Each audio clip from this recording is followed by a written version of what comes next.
You creep outside, toes sliding across rough sanded wood, your breathing shallow. You had just happened to look outside minutes earlier, appreciating the quiet and solitude of your forest, Sharim. It's a dense forest, cultivated and maintained by generations before you. Your area, often referred to as the Kulmi, is teeming with various fruits and edible plants, most of which you use daily. You try not to take more than the earth can give, and many do not disturb the elements without cause. So when you saw a shadowed figure approaching in the distance, stepping around bulging tree roots and pushing away giant droopy leaves, investigation became important. Careful not to give yourself away yet, you watch as she approaches your clearing and then pauses. She studies her surroundings, eyes sweeping back and forth, and something in your gut alerts you that you're the one she's searching for. Why else would the Warrior Queen of Thiena descend from her throne and search the woods? It would not come as a surprise. The Queen had sent requests for your presence by courier over the past 2 months, and you had declined each one. But it never came to your mind that she might visit herself. Now that she is here, you are uneasy. Your home, built by your grandparents' hands, is nestled among the trees. It is small but sturdy, comforting, and inviting to all who visit. It also gives you the advantage of seeing others before they see you. The Queen's eyes are striking, even from a distance. They glint in the early autumn sun, and whispered tales from village children fill your memory. The warrior queen who can defeat anything. They're fantastical. They must be. But you're inclined to believe them in this moment. You aren't sure why, but something about her eyes unsettles you. A small spotted beast creeps up, its lithe body prowling through the underbrush. A lamgok. The creature is not a cause for concern on most days, but as numbers increase, so does aggression. Food becomes scarce, and every kill is precious. Every 2 years, they're hunted to keep the population in control, and such a season is upon the forest now. Children have been instructed to cease playing in the forest until the hunt is over. But now, this lamgok has its sights set on what seems like easy prey. You are fascinated by the instincts of the queen. The moment she senses a disruption, her eyes scan with intention, ears twitching at every sound. The lamgok continues its approach, its paws light on the ground. The air is still, only disturbed by the sound of the small brook nearby. In an instant, the lamgok pounces, claws sharp and flexed. But the queen sidesteps with a twist of her body, metal flashing through the air. She drops low, crouching and assessing as the beast paces, waiting for an opportunity. Her lips curl into a snarl, and her posture is meant to intimidate the creature. The lamgok ducks its head, anticipating an offensive attack. But before either of them makes a move, a large bird swoops by, capturing the attention of the lamgok. The small beast seems to decide to pursue easier prey, and darts after the bird, leaving the queen in a dash. The queen is still for a moment more. Then she draws up to her full height. A huff of laughter escapes her, and she resheathes her sword. Your eyes flit behind her, to the right and left, and you notice that her royal guard is not with her. She's been left to defend against threats on her own. That gives you a measure of relief, so much so that you cease crouching and stand. Taking a deep breath, you approach the wooden parapet of your home.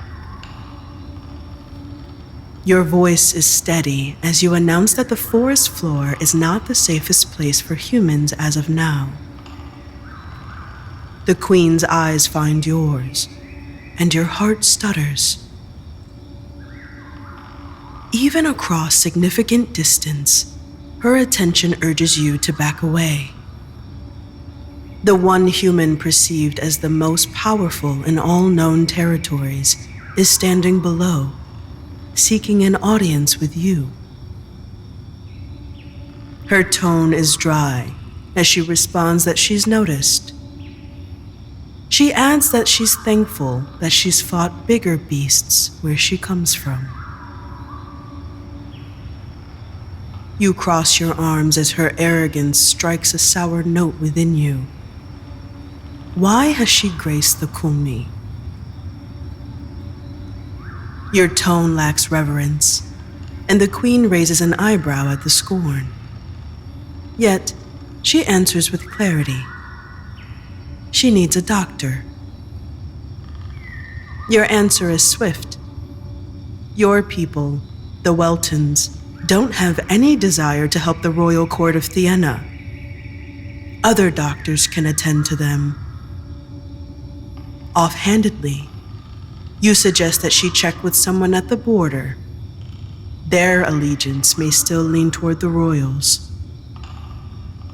But her answer is just as abrupt, the reply cutting your words short. She doesn't want any of them. She wants you. Words fail you, and you furrow your brows. You have no desire either. The answer seems to offend the queen, as both her eyebrows raise now. You do not wish to help your queen? The very one ensuring peace between your peoples? You sneer at the questions. She is not your queen. Far from it. She is simply the hand that chokes the freedom your people wish for. Her chin tilts downward, eyes becoming dark. It's evident that you've dealt a blow to her ego, but it does not deter your next statement. There is bad blood between your people, so she should not expect any goodwill. The queen reminds you that, as a gesture of compassion from her kingdom, she has granted the Weltons jurisdiction over their own land once again. Your voice rises, the height and distance between enabling boldness. That compassion comes too late. Her father slaughtered half of your people, simply because his ire was provoked by one ill-meaning Welton. You don't mention that among them was your father, a casualty of trying to save whom he could. The mere memory nearly closes your throat. The queen insists that this is why she has granted the Weltons this kindness, but you bite back. It is not enough. Out of reflex, her hand grips the sword at her side. However, it does not cause fear. With brazen derision, you ask if you will join the slaughtered for speaking the truth. You do not expect the queen to close her eyes and breathe with purpose. When her gaze lands on you again, her expression is clearer. Despite the unfavorable history, she is still your queen, and in the interest of peaceful relations, she is requesting your assistance. You shake your head and dismiss her. You will not, and that is final. With a lazy gesture, you advise her to be wary of the bandits at the border. If you know she came alone, they likely do too.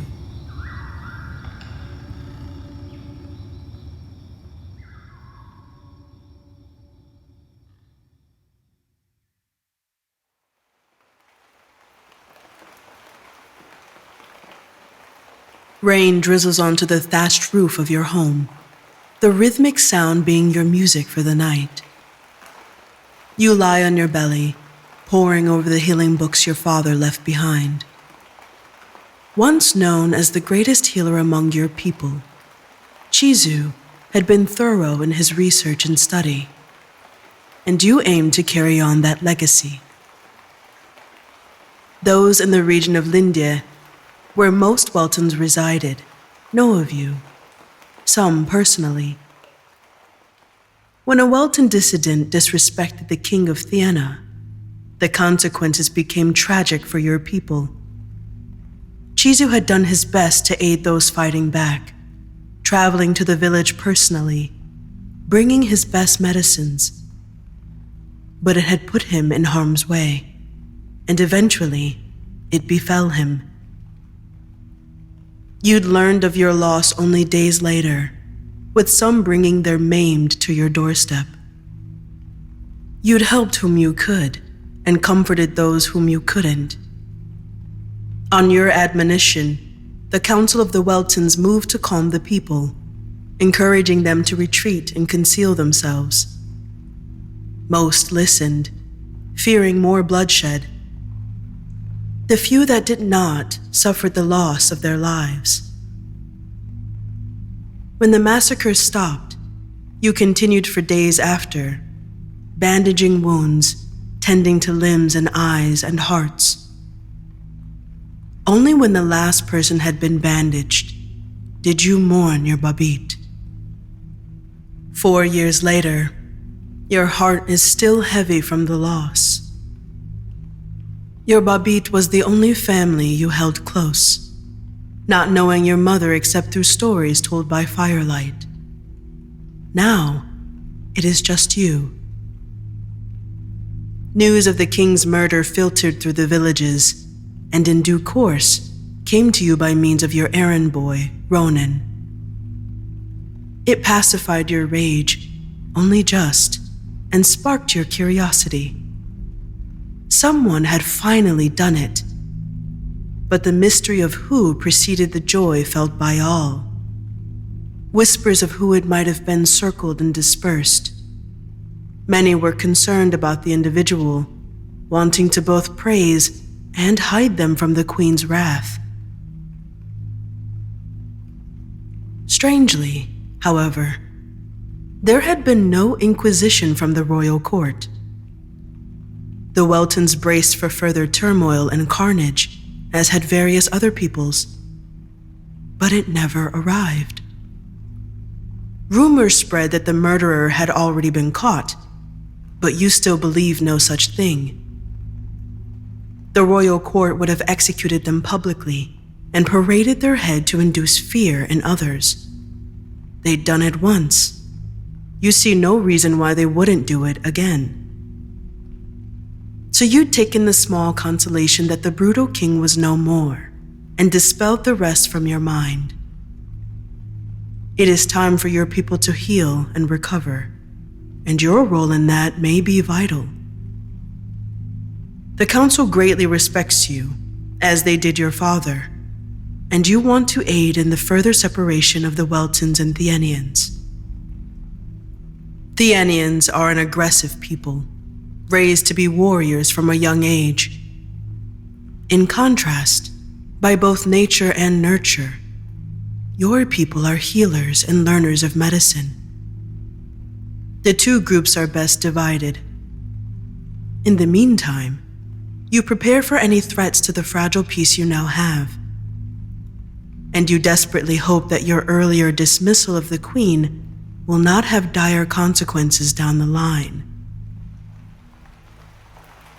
Skimming a lengthy passage, you murmur the words aloud as you look for a particular piece of information. Your father, as brilliant as he was, could be quite heavy-handed in his explanations. A banging on the door startles you and pulls you to your feet hastily. Grabbing your sleeved overgarment, you slip it over your head and yank open the door as the banging begins again. Ronan stands there, his hair drenched and garments soaked.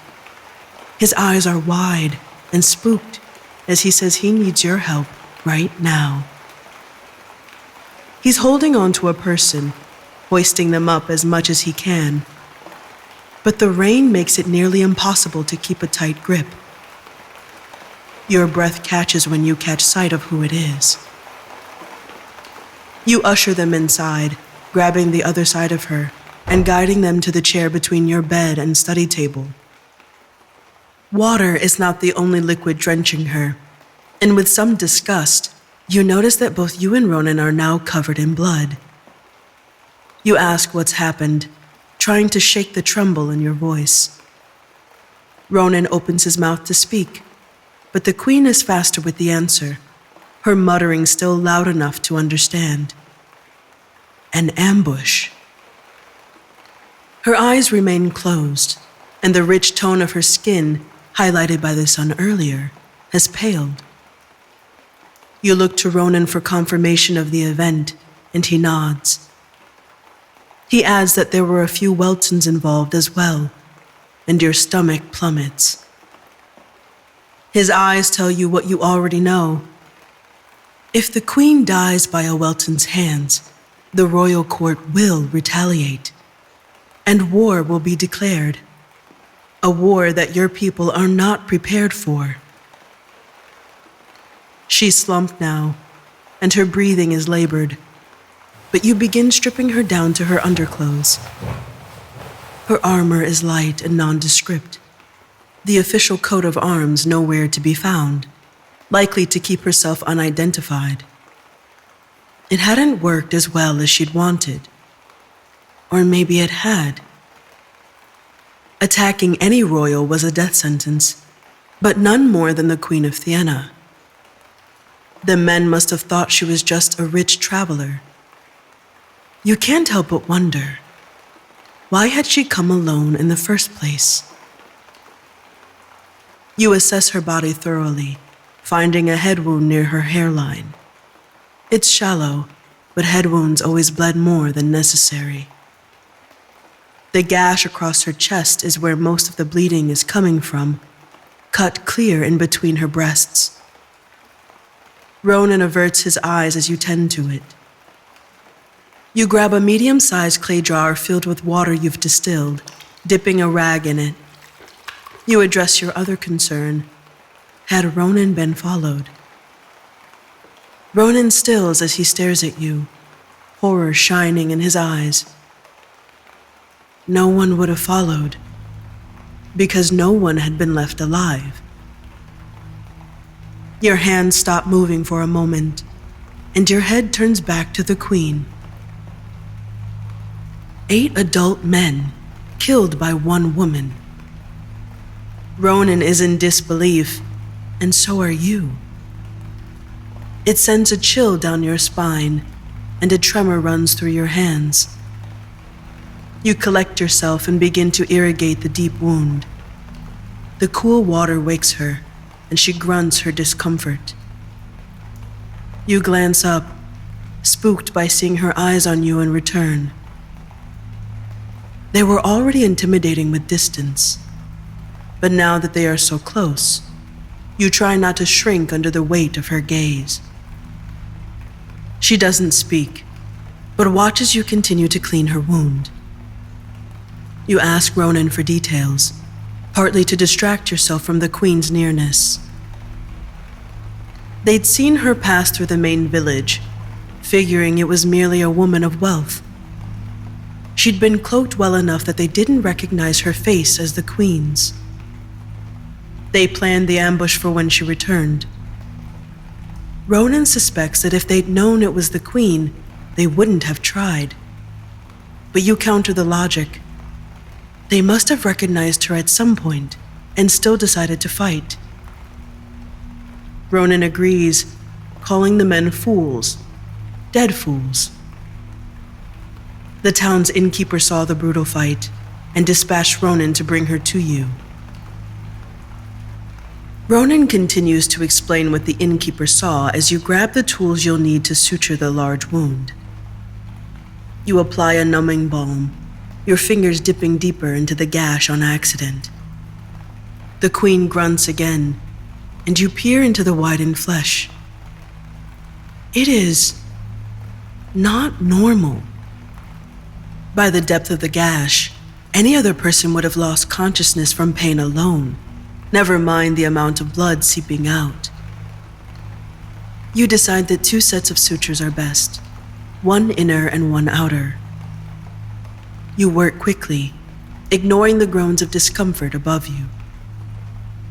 You also try to ignore the queasiness you feel from hearing about the carnage left near the village gates, including 2 decapitated men.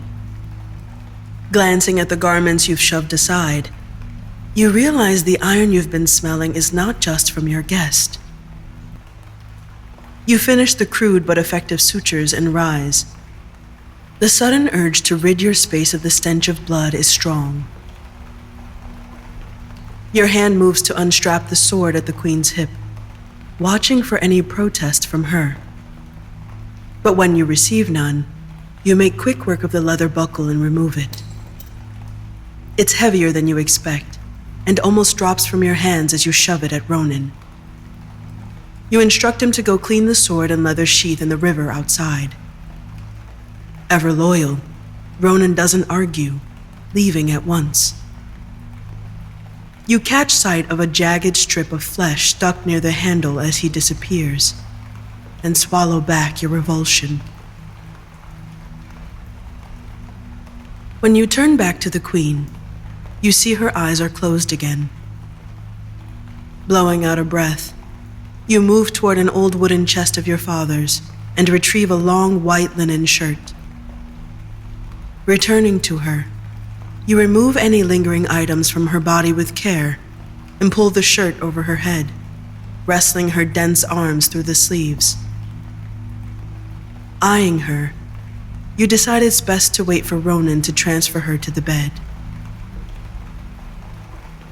Crouching, you speak directly to the queen for the first time all evening.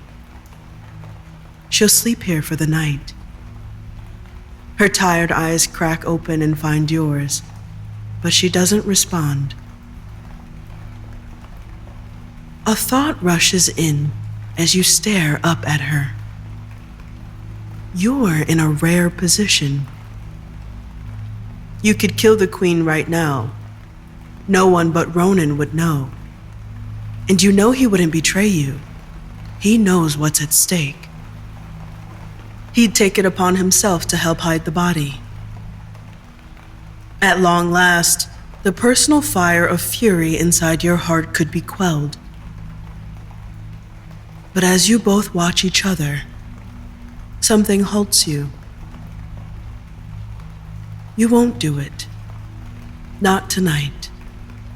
Not like this.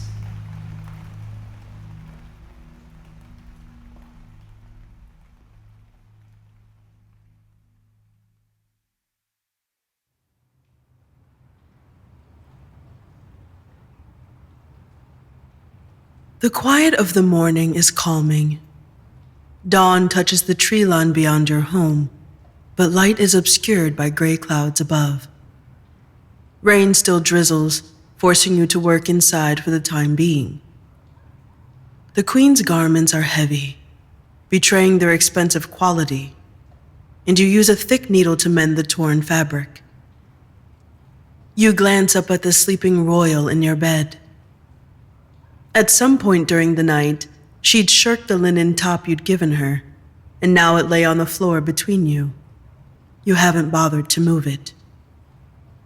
A small earthenware cup sits beside you, water poured and waiting for the Queen's awakening, as you imagine she must be thirsty. But you avail yourself of the moments of peace given by daybreak for as long as you can.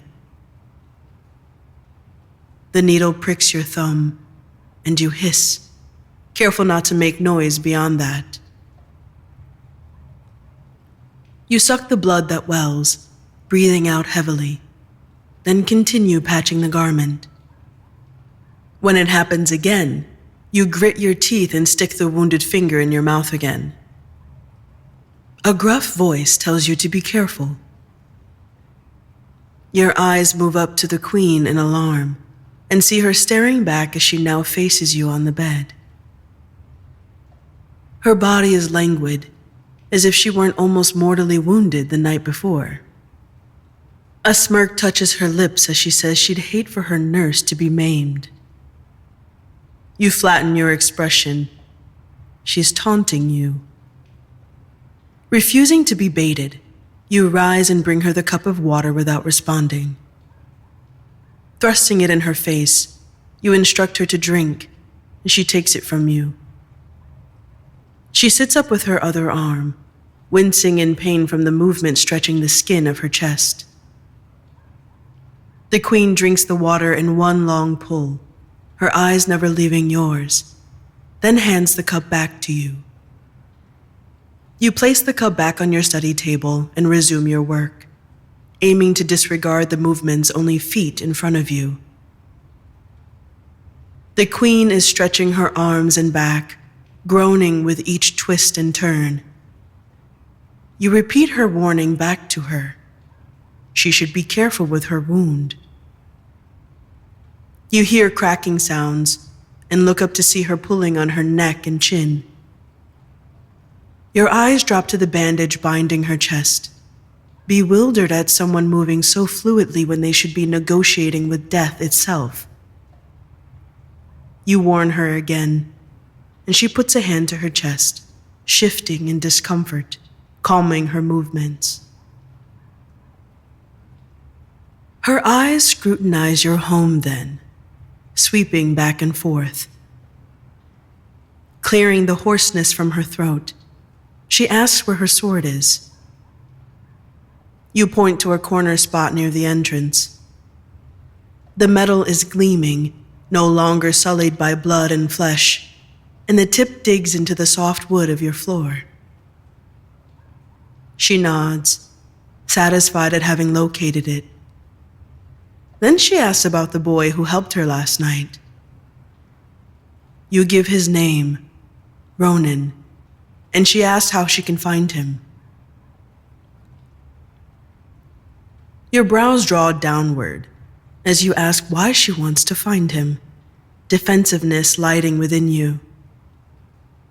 The Queen's eyebrow raises. She simply wants to repay him for his kindness. You mumble that there's no need. He wouldn't accept it. The Queen nods again. But then, she brings up the matter of your aid. You've done quite a bit for someone who hates another. You level a glare at her and explain. You wish to prevent another war among your people. Humor hides within her eyes as her mouth twitches. It is why you didn't kill her last night. The statement is said with such certainty, it startles you. She answers your unspoken question. She's seen that look before. She recognizes the thought process. She'd seen it on her father's killer's face the night he was murdered. You can't help yourself as you bite out the word, good. The Queen chuckles and agrees that her father was, indeed, hated by many. You open your mouth, prepared to voice your own hate, when the Queen's voice sharpens. She is not her father. You scoff, shaking your head. She may not be her father, but she is still an extension of him, and therefore his rule. She argues that she is a ruler in her own right, but you push back. You hear the stories about her hunts, her violence. The queen huffs. She says those are exactly that, just stories. Enraged, you shove her garments to the ground and stand. You suppose last night was simply another story. She single-handedly killed 8 men, 2 of whom were Welton. Her lips twist in a snarl, not unlike the one you'd seen directed at the Lamgok the day before. She asserts that they tried to kill her, and she did what she had to. Your nostrils flare and hostility overtakes you. Perhaps you should do what you must as well. Her eyes darken. Faster than you can register, she's out of bed and standing in front of you. The skin exposed betrays the scars and marks on her muscled body that remind you who you're facing. She steps forward, diminishing the space between you both. If you wish to kill her, last night was your best chance. Since you were a coward, now is the final chance you'll have. Her amber eyes bore into yours, showing no sign of pain or discomfort now. The word coward scalds your pride. You have no weapons available to you. Her heavy sword is not an option from where you stand. The only thing you can think of is to hit her where it hurts. Gritting your teeth, you step forward and shove against her wound with all the force you can muster. All the rage inside you transfers into the movement, but it isn't damaging enough. The queen times her reaction well, grabbing both of your wrists and shifting weight. She spins you around and slams you against the nearest wall. A strong hand comes up and wraps around your neck, while the other forearm bands across your chest, pinning you. Panic brings your hands back to her chest, and you push against the jagged flesh of her pectorals and breasts.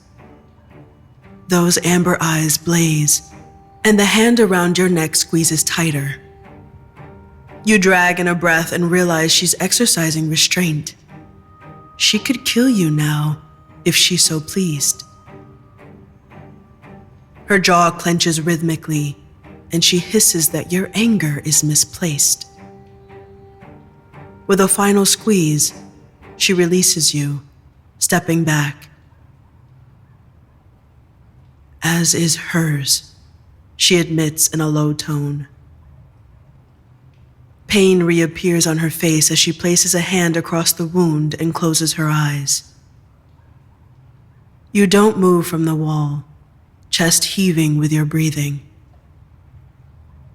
The pain seems to be more than physical, and the queen looks more human at this moment than she has before. Her voice soft. She admits that she cannot stop what is killing someone she loves. Her emotions bested her the previous night. Something was finally in her control, and she chose not to spare the men. She was angry that they'd attacked, but some could have been disarmed. She looks at you again. Weariness has settled over her. You can't help yourself. You have to ask, who is dying? When you discover that it's the princess, her younger sister, you suck in a breath of disbelief. You inquire about the symptoms, and the queen lists them. Poison. Someone has poisoned the princess. The queen hangs her head and nods. It's as she thought. It's also why she had traveled alone to see you. She doesn't know who to trust. So many questions spawn then, the foremost being, why would they poison the princess and not the queen? She supposes that it's a safeguard. Dispose of her successor, and then they only have to worry about her. You shake your head, still not understanding. Why? Why would they want to kill their queen? Thienians are known for their loyalty to one another. The queen gives you a grim smile. She meant it when she said that she is not like her father. They only share their fighting capabilities and their noses. That makes your lips twitch, and a smile almost appears on your face. The queen continues. The king of Thiena was a vicious man. He pillaged and plundered Thiena's unsuspecting neighbors, content to rule by terror. He murdered those he suspected of being a challenge to his authority or throne. Even by Thienian standards, he was infamous for his brutality. Her gaze turns to the outside, watching the rain beyond her home. She wants to be different. She desires to have a prosperous and flourishing kingdom with subjects in good health. She wants happiness, joy, and peace to mark her time on the throne. As she speaks, you begin to look at her with new understanding. A question from earlier enters your mind, and you ask, she knows who killed her father? The queen doesn't respond, and you study her profile, waiting. But the answer never comes, except when her eyes find yours again. Your own widen with realization, and a hand covers your mouth. She chuckles and crosses her arms. Perhaps she shouldn't be too surprised that her father's loyalists want her dead. Her expression changes as she speaks. The ferocity against the Welton people pushed her to her limit. Many things needed to be rectified in the royal court, but this set a dangerous precedent. Violence against an entire group based on the actions of one was indefensible. It moved her to action. You hang your head as tears spring to your eyes, your arms wrapping around yourself. Memories of your father arriving unbidden. The queen shifts closer. I am sorry about your Babit. You gasp as she uses the Welton dialect for father. For some reason, it makes your heart squeeze and tears slip down your cheeks. The queen breathes out softly, moving closer still. She wants to remedy what she can. She wants happiness for everyone, including you. But she needs help. The direct plea makes you look at her again. Her face is solemn, and you can't detect any deceit. Maybe helping her wouldn't be a bad idea after all.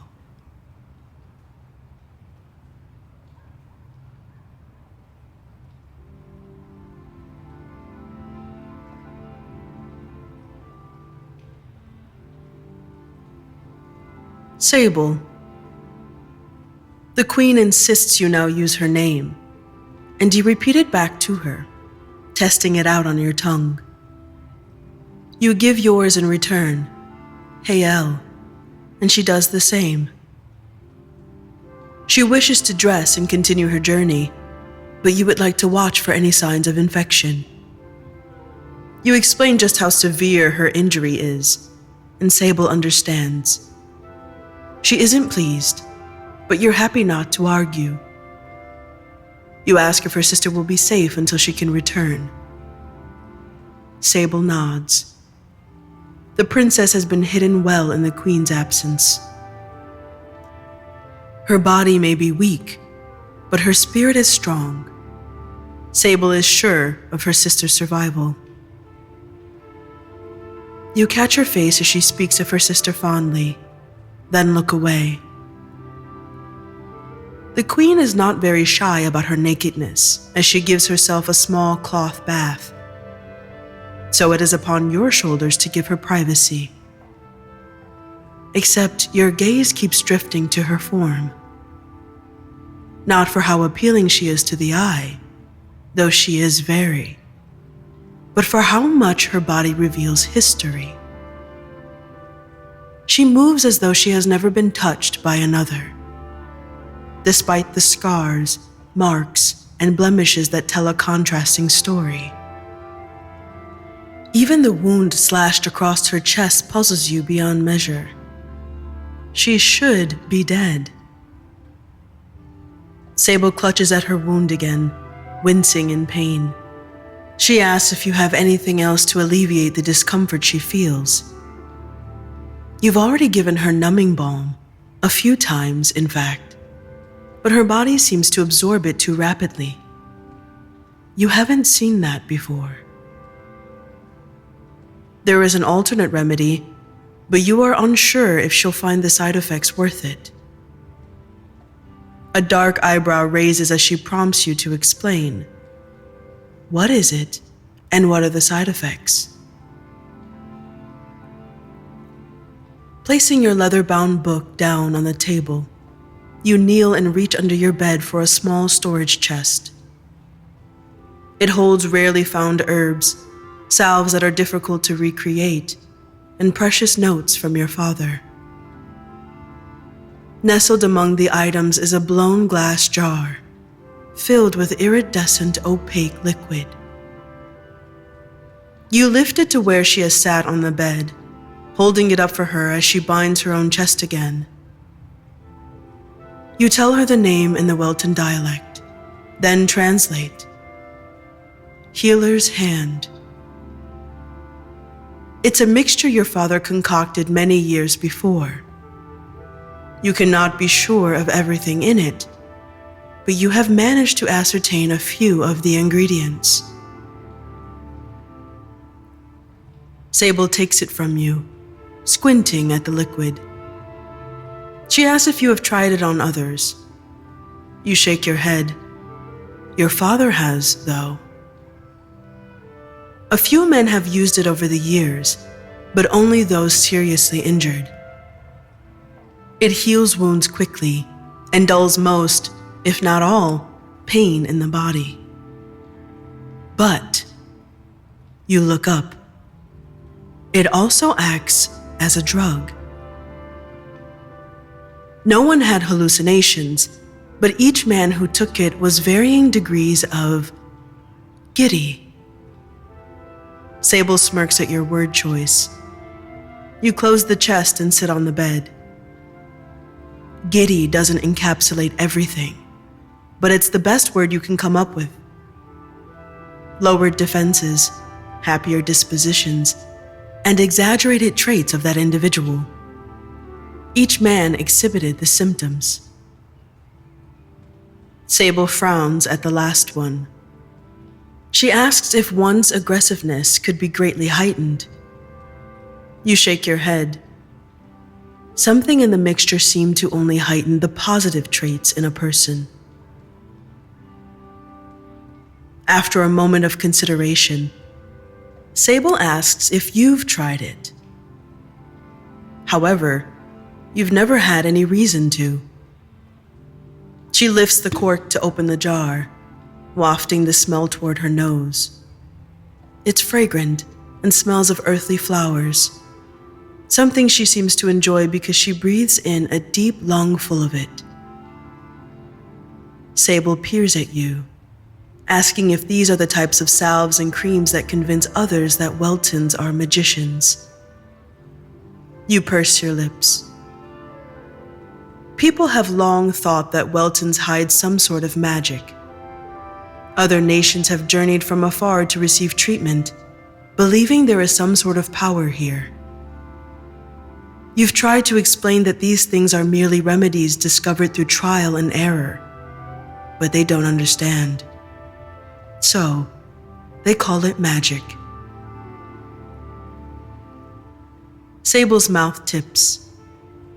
It seems she isn't the only one stories are told about. She glances down at the jar again, then back up to you. She'll use it. If you use some too. Your no is immediate and firm, and you rise off the bed. You're not the injured royal here, and you have no intention of putting it on your body. Besides, you need to have an open wound to use it. It doesn't absorb through closed skin. To your dismay, Sable reaches down to her hip and brings out a small dagger. You are truly baffled at how the weapon seems to spawn from nowhere, and you stare at her with wide eyes. Backing up, you ask where she's gotten that from. Sable explains as if it's nothing. She always carries a hidden knife, in case she loses her sword. She holds out a hand. She isn't going to attack you. It is reasonable, however, that if she must deal with the effects of the salve, then you should as well. You refuse again, but the queen beckons you with a finger. If her defenses are down, you could kill her. Why should she be the only vulnerable one? Her reasoning is fair. In other cases, you wouldn't care. But you're aware of how severe the ache must be. And it's possible that you don't hate her as much as you did before finding out she ended the reign of her horrid father. Maybe you don't hate her at all. You inch closer, and Sable's eyes light in surprise. Gingerly, you sit beside her legs and take the jar of healer's hand from her. You dip 2 fingers into it, bringing a healthy amount out. Sable watches you, then lowers the fabric across her chest, exposing the source of her discomfort. She catches your hand before you can smear it, asking how long the effects last. You assure her it will only be a few days, possibly shorter, with how quickly her body seems to absorb things. Then she'll be ready to go on her way. You won't need to watch for infection, since the salve is also effective at combating it. She nods and brings your hand to her chest herself. It's not lost on you that she's allowed you to do this with the implicit trust that you will hold to your end of the agreement. After you're done spreading the salve, you wipe your fingers on a nearby cloth. Sable takes up her dagger again and holds it near you, silently asking, "Where?" You bend your right leg and offer the thickest part of your thigh. The blade looks impossibly sharp, but Sable is skilled at wielding it. She bends over and, with a flick of her wrist, cuts a shallow line across your thigh. You hiss at the pain, but just as soon as you feel it, Sable is there, applying pressure with the cloth. After a minute or two, she removes it and applies the salve with a finger, red coloring her finger as she does so. You both meet each other's eyes. It's the closest you've been with no hostility. You breathe in deeply, the salve aromatic in the air. The queen seems at peace with her decision, but you can't help wondering how much of a mistake this might be.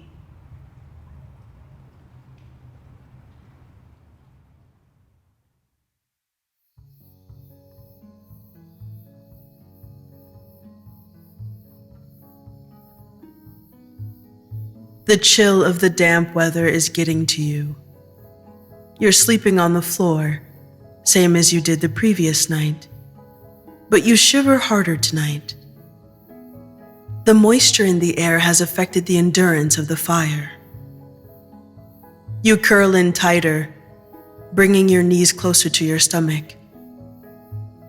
You've endured colder nights than this, so you squeeze your eyes closed and wait for sleep to take you under. A creak sounds behind you. Then suddenly, hands are on your body.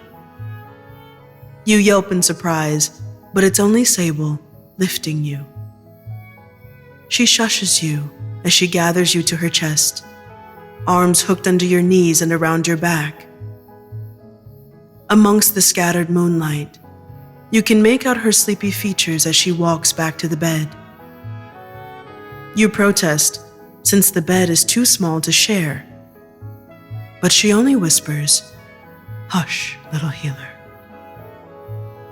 She doesn't want you on the floor any longer. She places you on the bed, gently pushing you toward the wall and climbing in after. Sable pulls the blanket over both of your bodies and pulls you close, enclosing your hands in hers. You watch her features in the darkness, her eyes closing slowly. She explains that she used to do this for her sister on the coldest winter nights, just as her mother had done for her. Whenever the king found out, Sable was separated from her mother because he didn't like the coddling. Sable vowed never to let her sister suffer the same lonely nights in the castle that she had. So, how could she allow her healer to endure that fate? You know the salve is having its effect on both of you, because you doubt she'd care this much for a woman she hardly knows. You don't realize you've spoken aloud until Sable chuckles. She assures you that she would do this for another. But, with an eye peeking open, she admits that she might not like it as much. You ask why, and she lets out a huff of genuine laughter. How can she not protect the woman who tried to kill a queen on behalf of her people? You drop your jaw. Then it transforms into a yawn. You protest through it, finally able to say that you did not try to kill her. It only causes Sable to laugh more, and she crushes you to her. She whispers in your ear that the thought counts. You argue back. You saved her life, when another would not have. But Sable praises you before you can continue your protest, agreeing. It doesn't escape your notice that the queen is warm, very warm. You frown and snake a hand up between you and press it to her forehead. Sable mumbles that there is no fever, grabs your hand and lowers it. But how can she be sure? She does not answer your question, but asks if you are feeling better. You pause and think of your own body in the moment. You wiggle your toes and rub your feet. They're less frigid now, but not to your satisfaction. Sable doesn't respond, but suddenly, her leg shifts over yours, trapping your feet between her calves. She rolls you both slightly so her body is partially covering yours, and her head lands above yours on the pillow. The move startles you, but Sable's voice soothes you as she tells you to breathe, and you blow out a breath against her collarbone. The density of her body presses yours into the bed, and you complain that she will suffocate you. Your face is now buried in her chest, near her clavicle, and she smells of cedar. Amused, she promises that she will not let anything happen to you. After a few minutes more, her warmth seeps into you further, and when you regulate your breathing, you begrudgingly accept that her weight is, in fact, quite comforting. You let your eyes fall closed and soak up her protectiveness, like a tree finally getting water on its roots. She continues to talk about a life far removed from her at the moment, the vibrations of her chest lulling you to sleep. You try to hang on to every word she says, but your mind is starting to drift into dreams of your own. You answer her with nonsensical words, and there's another huff of laughter above. "Sleep, little healer," she says. "There are no worries. She will see you in the morning."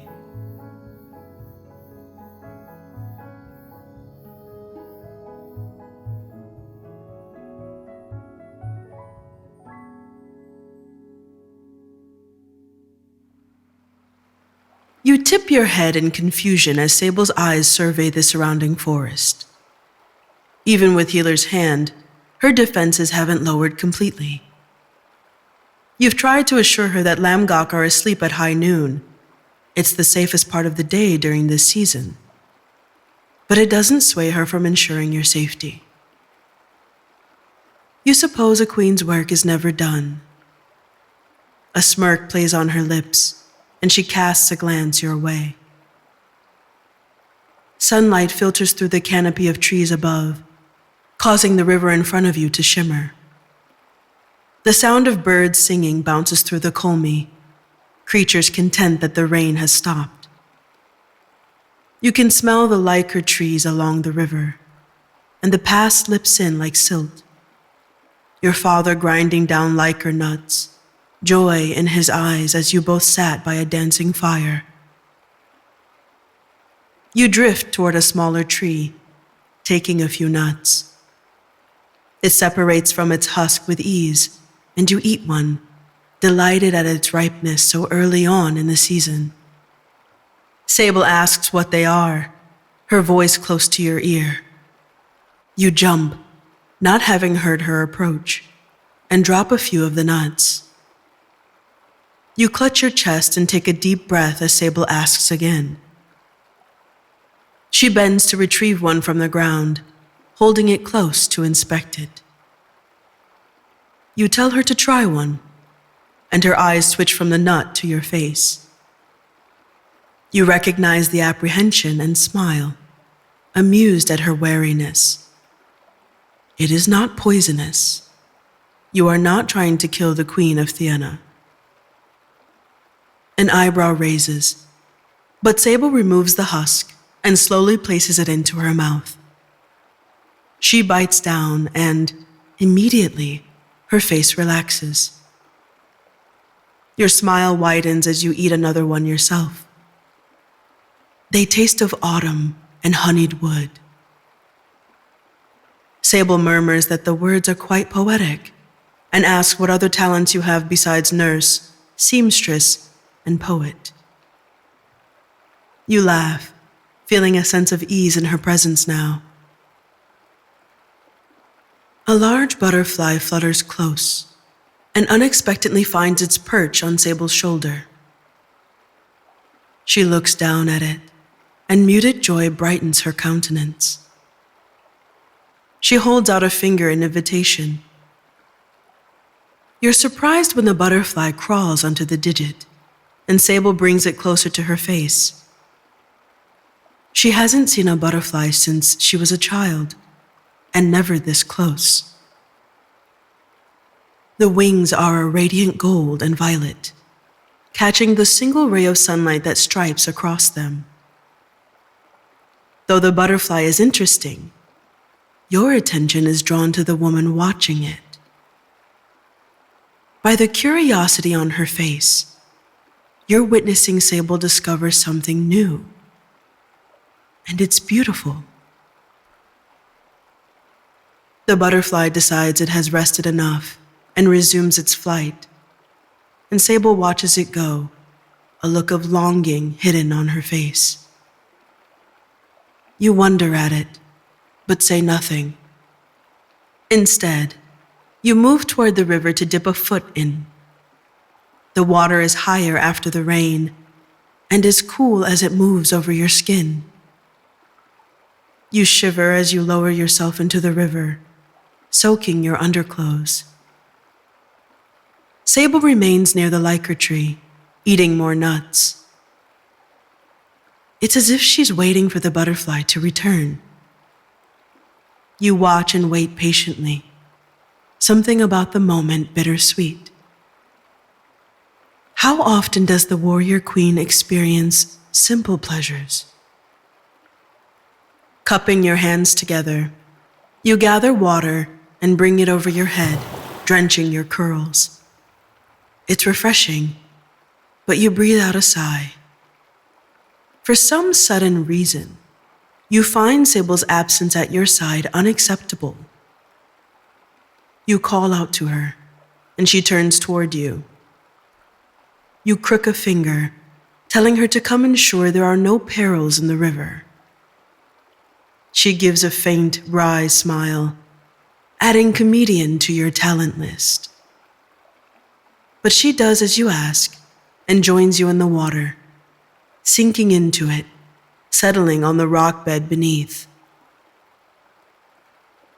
She tips her face to the glowing sun and closes her eyes, giving you another chance to study her. You're fascinated by how calm and untroubled the queen has become. For some who have taken Healer's hand, they become loud and boisterous. But not her. She's become tender-hearted. Sable peeks at you from the corner of her eye, only acknowledging your words with a smirk. Then she closes her eyes again. Sable explains, inside, she's always thought of herself as such. However, there are rarely chances to show it. The expression on her face shifts, her brows lowering. Thienians have become hostile. Even the children are too aggressive, in her opinion. She wishes her time on the throne to be marked by peace, not warmongering. It is another reason she has come to you. She faces you and answers your unspoken question. The Weltons highly respect your opinion. She would like to unite the two peoples again, but it will take work and the confidence of the elder Weltons. You frown. If her goal is to unite the two groups, why did she free your people in the first place? She could have kept them under the royal court's jurisdiction. Sable shakes her head. She wants the union to be free from resentment. She wants the Weltons to come willingly. It is the only way to ensure peace and cooperation.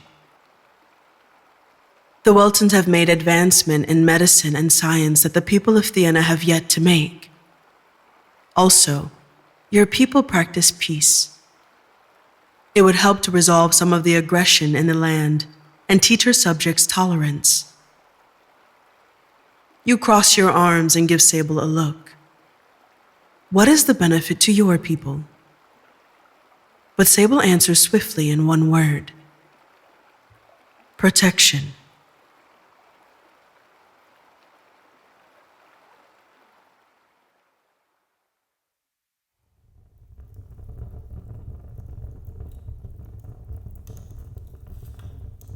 Sable peeks over your shoulder at the pot you're stirring, listening to your instructions as if she'll ever implement them. The locums, a small purple fruit, have softened and are now soft enough for you to mash.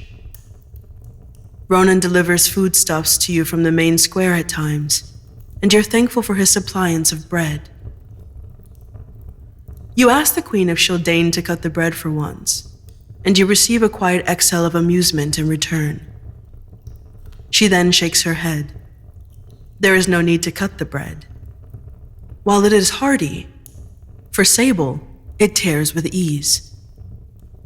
You remark that this is a barbaric way to eat bread, but accept your piece without further complaint. The spread continues to cook down while you and Sable talk of dull things. You learn that she likes to hunt, and you ask about the biggest creature she's ever hunted. She frowns as she recounts that it was not a hunt, but a protection for herself. She stares into the hearth as she explains. To the northeast lies a mountain range named Lutoni, where a beast you've never heard of lives, a loot wolf. Sable had merely been exploring the territory when the feral beast approached. It was not looking for food. Sable is sure of it. It was hunting her. When she realized running wouldn't solve the problem, she was forced to stand her ground and fight. In awe, you ask how one woman could withstand an attack from a beast so large. Sable smirks. Danger forces one to be clever. But she had not escaped unscathed. Her eyes betray that her mind is far away as she reveals how frightened she was. In an unfamiliar forest, without anyone to help, she confronted the possibility of death. You look at her a moment longer, until she swings her gaze toward you. Her face relaxes once more, and she asks what you are thinking. You remember to stir the pot of locum spread, and you laugh nervously.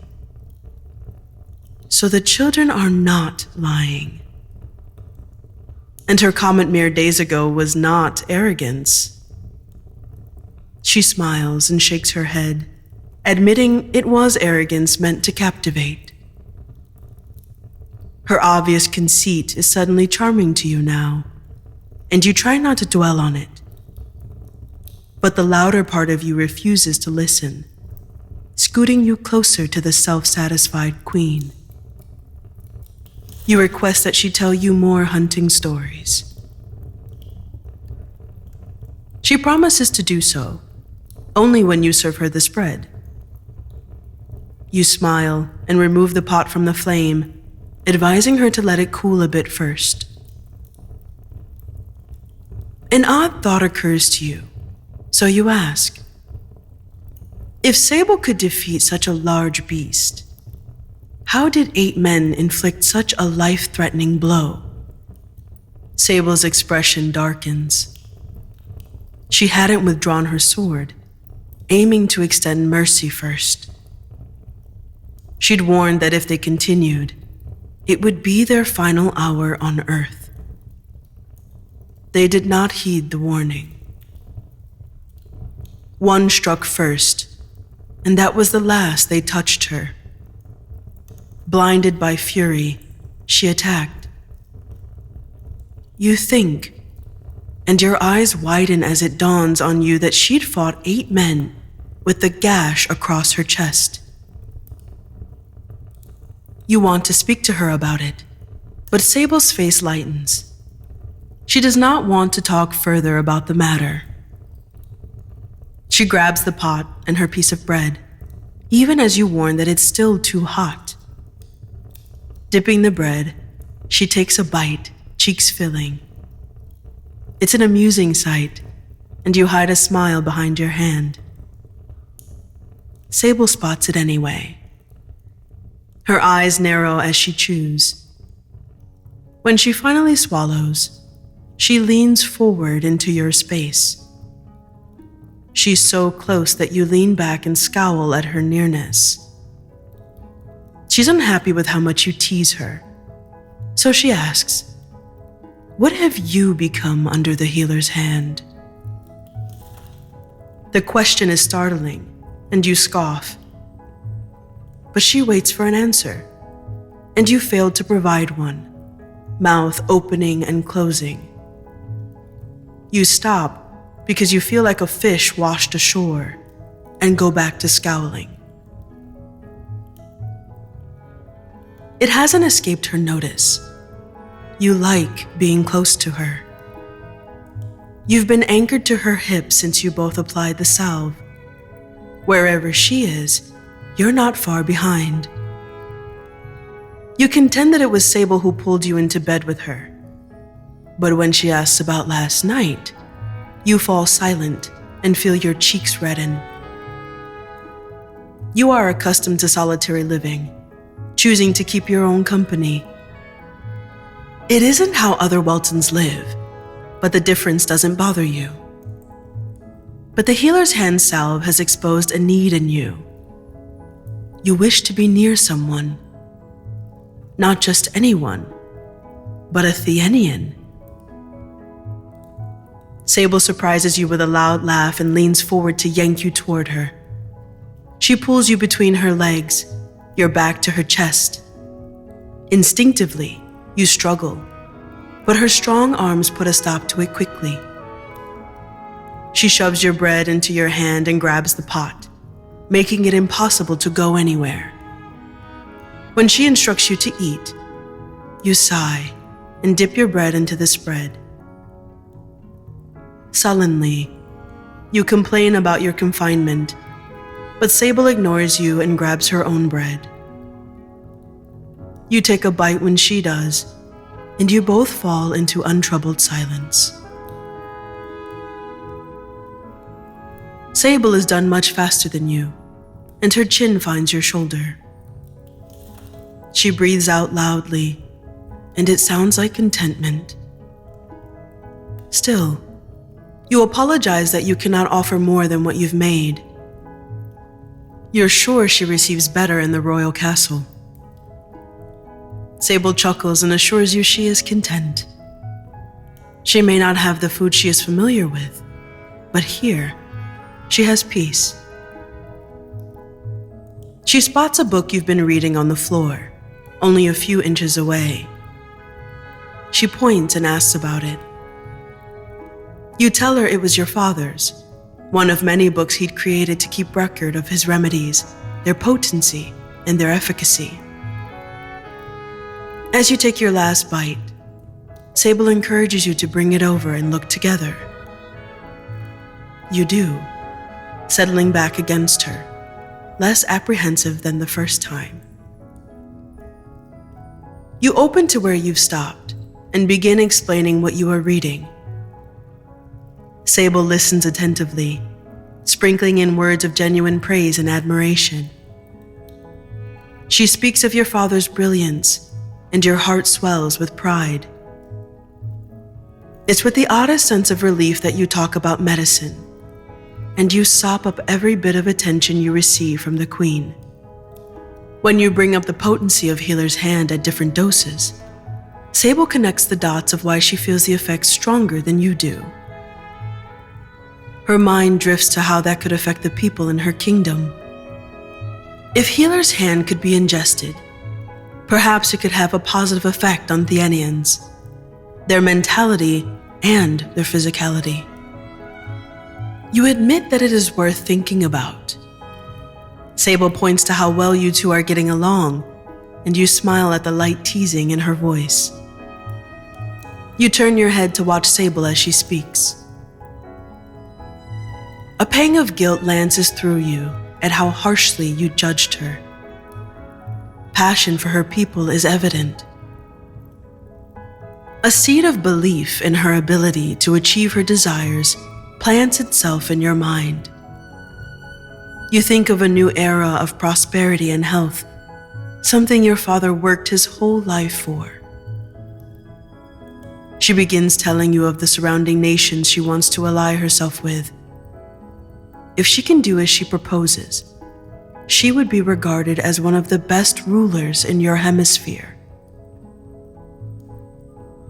Could Weltons be the first? Hope blooms in your heart as you both turn back to the book.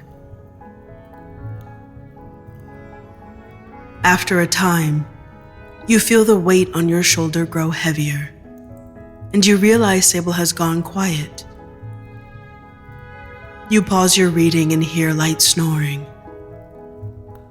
You wonder how much sleep the queen gets and let her rest for a while. When your own body becomes weary, you poke her. She may be able to carry you, but you cannot carry her. A sleepy grin appears on her face when you twist your neck to look at her. She asks if she should leave you to sleep on the floor. You say no softly, and her grin widens. Then, to sleep we go, little healer.